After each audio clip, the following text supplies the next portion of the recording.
It takes a pet, like no problem. Yeah. Right? Not afraid at all. That's a great cat right there. Yo, I'm Delinquency D-. I'm sick as balls, and today we're going to take a look at... Give me a sec here. Super Dimension Fortress Macross. Do you remember love? Released on July 21st, 1984, Super Dimension Fortress Macross Certified Lover Boy is an adaptation of the original TV series Super Dimension Fortress Macross. From what I've read, the movie both changes and leaves out enough from the original series to make it a different production overall.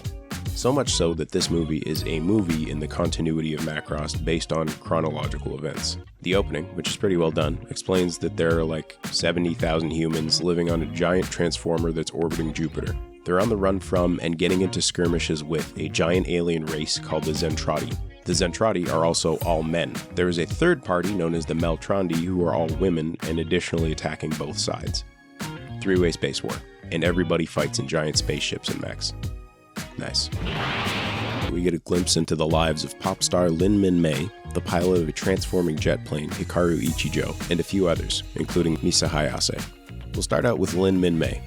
Professional idol, love interest, and probably one of the better parts of the movie. She's a simple character that gets injected into the plot, but that's not a knock in this case. On the surface, Min-mei is an energetic, bubbly pop idol, but deep down, she's sick and tired of it all and really just misses her parents back on Earth. The one that causes her to put this secret on display actively and give her a break from her overwhelming life is Hikaru Ichijo. Hikaru Ichijo is the main character. He's a disobedient, cool guy who doesn't know or understand what he wants, but the character does have moments where he tries to take control of his life. These traits send him on a roller coaster of events that do have a mappable character growth. Unfortunately, that growth felt underwhelming, and most of the time, he doesn't really even solve any of his own problems. Stuff just happens, and he pivots toward a new thing, leaving any resolution to feel lacking.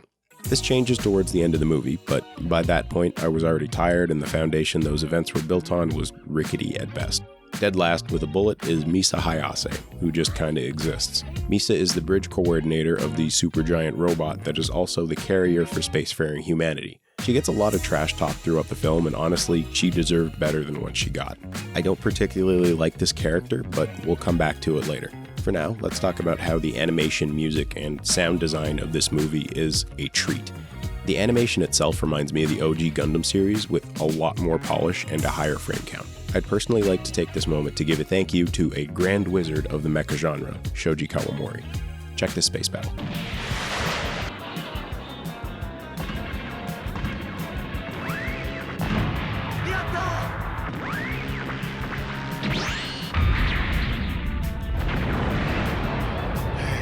You hear those classic anime sound effects? It gets better. The several key songs throughout the movie are also a blessing, because it's impossible to hate city pop.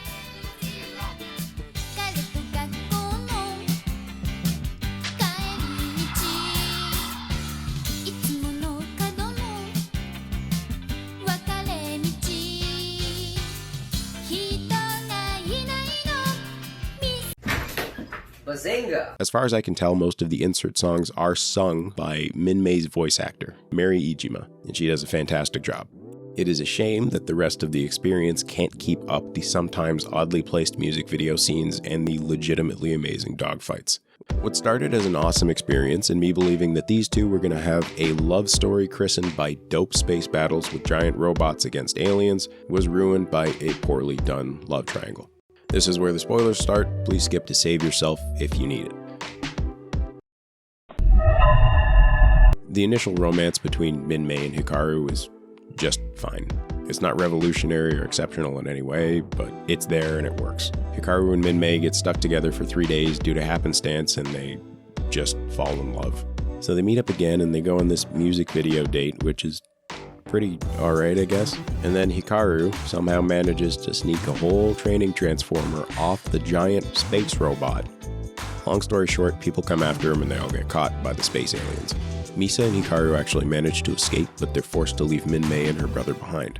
After they escape, they find an unknown planet and Misa freaks out and crashes the transformer. This leaves Hikaru and Misa stranded on a mystery planet named Earth for a month. Then they fall in love. Amazing development.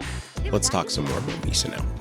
She doesn't start as, but quickly becomes a non-character. She She goes from a floating element that has some kind of issue to be addressed to my existence is for the plot.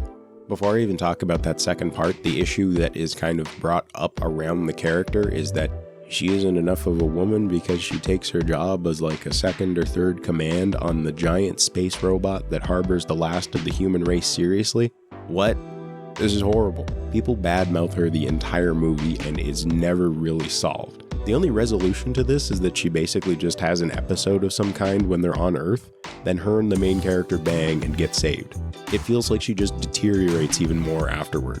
Like she literally carries a plot device and that's her only meaning outside of being in love with the main character for half of the fucking movie. Something similar happens to Hikaru. People talk a bunch of shit and he just does what they say.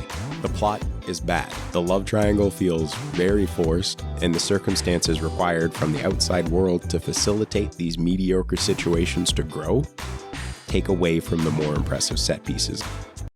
In closing, this movie wasn't that great for me, and there were definitely parts I wanted to stop watching for fear of brain rot. The movie is very pretty, and I love the way it looks. This animation, even at the time and to today's standards, is slick and something to be admired. Same thing goes for the classic anime sound effects and the pure 80s OST. I don't feel like this movie is one I would recommend actively, but if you're a fan of animation, city pop, or big robots, maybe give it a whirl next time you're really bored, lightly drinking, or using other legal substances. Additionally, I'd like to do something fun with this one for the future.